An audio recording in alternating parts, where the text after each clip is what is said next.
Well, we just got cut off, so let me finish that last thought. So if we look, we can kind of see where we are using what is called, oh, no, I'm not even the right one, am I? See what happens when we, no, I wasn't the right one. Yep. See, I get screwed up. So anyways, so right here it's using an M. Now that what that is just a tag we're going to use. We're going to say that anything that is inside of the M tags, EM tags, is going to be a font style normal, and the color is going to be red. So what that does is it's going to default to the font that's being used, and the font is going to be red. Okay, just as simple as that. So it's kind of a nice way to create a tag, I should say a style tag, for us to then utilize within our text at any given spot.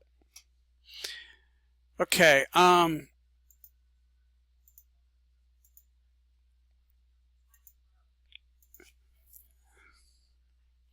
so if we look here, we can see that, wow, look at this. This is a big old web page here. We've got all kinds of fonts going on.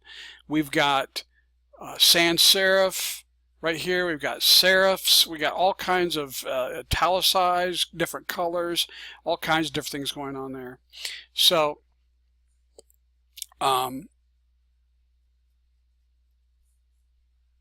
yeah, I mean, it just so if we look here, we can say that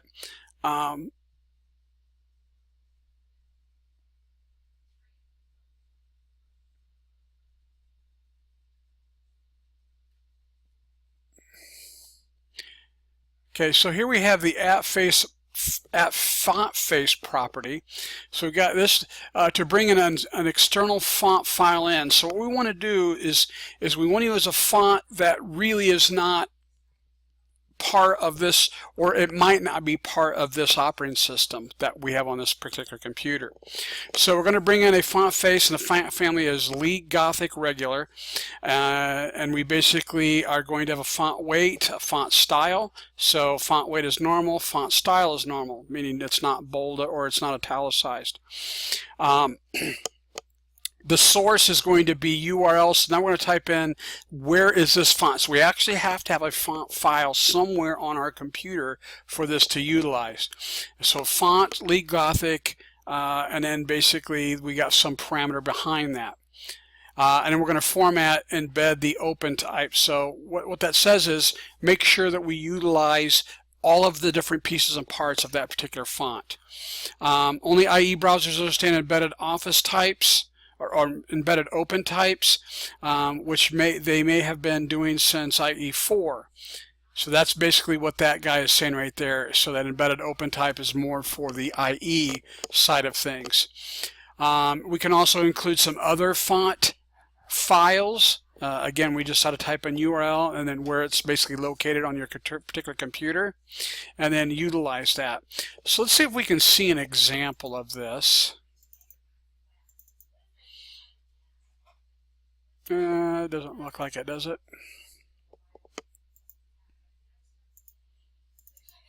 No. That's just making font file. That's a class. There's the underline, overline, and line through. So if we take a look at that, we basically say text decoration is underlined, text decoration is overlined, text decoration is line through. So we can actually tell where we want that line to appear. And again, it's using a dot, so that is a class. So when we see that as a source, notice it says class, underline, class, overline, class, line through.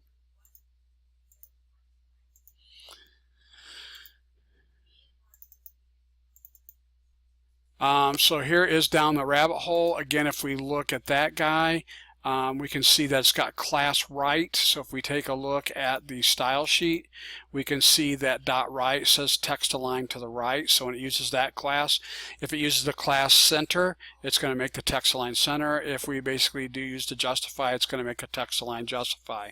If you're familiar with that, then make sure that the left and the right margins are lined up. It will add ghost spaces in there to make sure that everything lines up on both sides. So So a couple of different ways for us to do the different alignments. I'm looking for the example we just talked about. So here's Tale of Two Cities. So again, here's a different line spacing between them. Again, if we look at the style sheet, here I've got letter spacing -1.1 m and letter spacing .2 m. So negative is what it does is it does just that.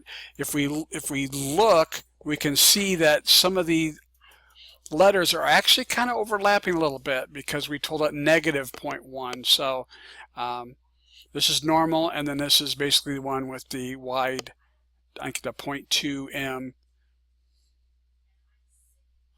So we can get very, very specific on our spacing there as well. Okay, so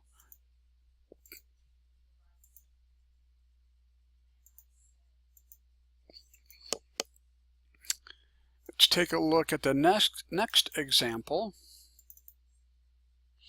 So here's the different line heights. Again, we can see that as well. So if we take a look at the style sheet, again, line height is 1.5, so we can actually make the line height a little different.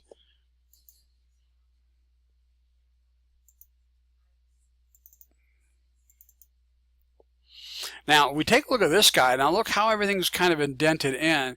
So if we look at this style sheet, so here we have the body. The body says the text line is going to be center. The line height is going to be 1.2. The color is going to be whatever color that is. And the font family is going to be that particular font, Tahoma, Verdana. Okay, really this is the main font that we're going to be utilizing. So the content width is 500 px, text align center, and then margin is 25 pixels. So basically we're telling it to go in 25. So that's the margin. That's why it's in so far. So that's why it's in 25, and then we basically have the different fonts. If we look at the page source, there's the H1, the H2, there's the P, and there's our div content. So again, what does the div content? Yeah, that's basically, so everything inside, in between this div tag and this div tag is basically going to be indented in and have the text align left, and the width is going to be 500 pixels. What does that mean? That means starting here, it's only going to be 500 pixels wide, so from here to here. That's why it looks like there is a right margin as well, but there's not. We're only allowing it to be that wide.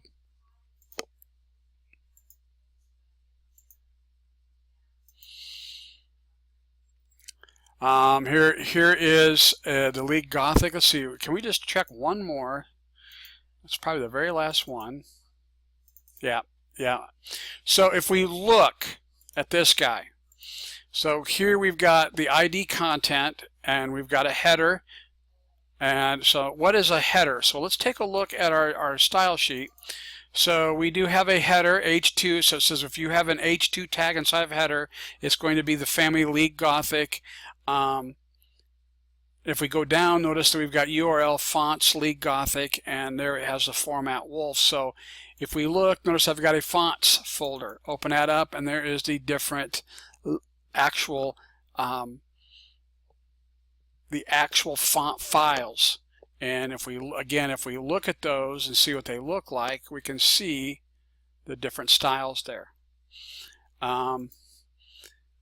So which ones are we utilizing? So the font face, League Gothic, yep. So that's probably the font face is kind of the default. That's why it looks different. Everything kind of looks a little different.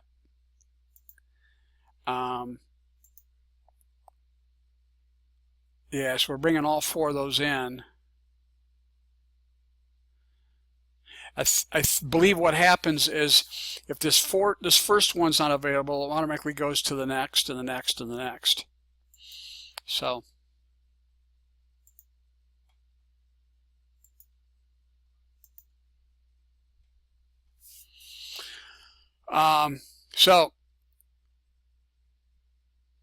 here it is. It says so font family. The FF, so it basically says this: if the font is installed, then the font will be seen instead of the font safe font. So notice in the body tag we have our font family. This is our font safe, which is our Tahoma Verdana. It's Tahoma is available, use that. If not, use Verdana. So basically kind of says, if that guy's available, use it. If not, use that. If not, use that. If not, use that. And always make sure you use a sans serif, no tags at all, no those little end tags on the end. So those are called font safe fonts. If the font is installed, then the font will be seen instead of the web safe font. But let's not stop there. Let's apply another, more desirable web safe font before the basic fonts. Okay.